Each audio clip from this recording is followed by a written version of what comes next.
நாடு பார்த்ததுண்டா இந்த நாடு பார்த்ததுண்டா நாடு பார்த்ததுண்டா இந்த நாடு பார்த்ததுண்டா தன் வீடு பார்க்காமல் வாழ்வு பார்க்காமல் இந்த நாடு முன்னேற நாடு உழைத்தவனை நாடு பார்த்ததுண்டா இந்த நாடு பார்த்ததுண்டா நாடு பார்த்ததுண்டா இந்த நாடு பார்த்ததுண்டா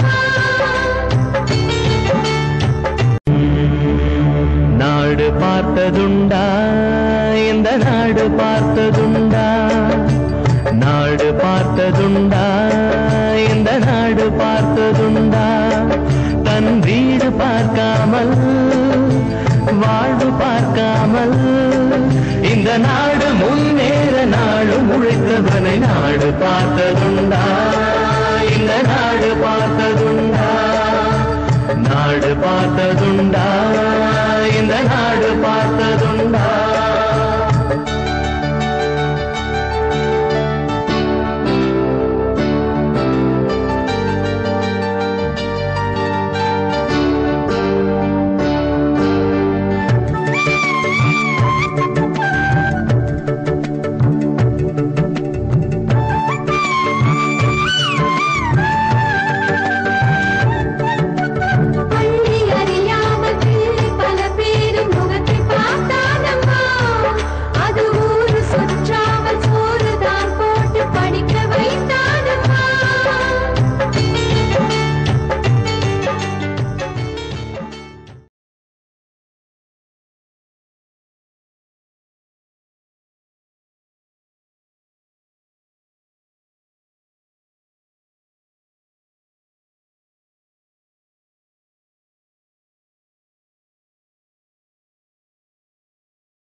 எனக்கு ஒரு யோசனை தோணுச்சு.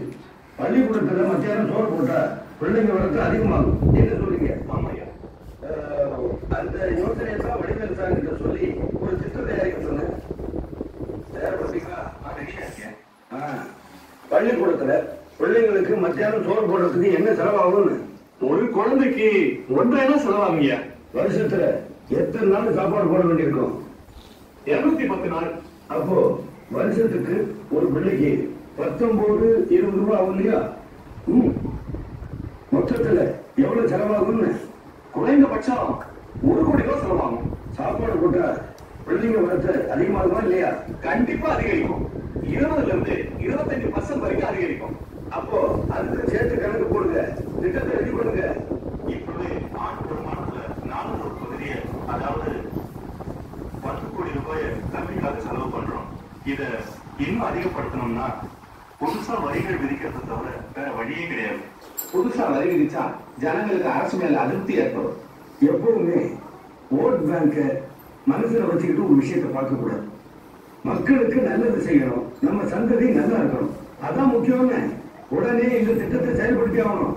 பட்னியோட ஒரு பிள்ளை பள்ளிக்கூடத்துக்கு படிக்கிறதுக்கு வந்தா அந்த பாவம் நம்ம சும்மா விடுவாங்க. கவர்மெண்டால எவ்வளவு காலம் முடியுமோ அவ்வளவு காலம் பிள்ளைங்களுக்கு சோறு போட்டு படிக்க வைக்கணும். முடியலங்கிற நிலைமை தான் எங்கிட்ட சொல்லுங்க. இந்த திட்டத்துக்காக நான் ஊர் ஊரா போய் பிச்சை எடுத்துட்டு வரேன். ஐயா, நீங்க எவ்வளவு தீவிரமா இருக்கீங்க. எப்படியாவது இந்த திட்டத்தை உடனே அமலுக்கு கொண்டு வருவோம். படித்தல் சார், நிதி மந்திரியே சொல்லிட்டாங்க, திட்டத்தை உடனே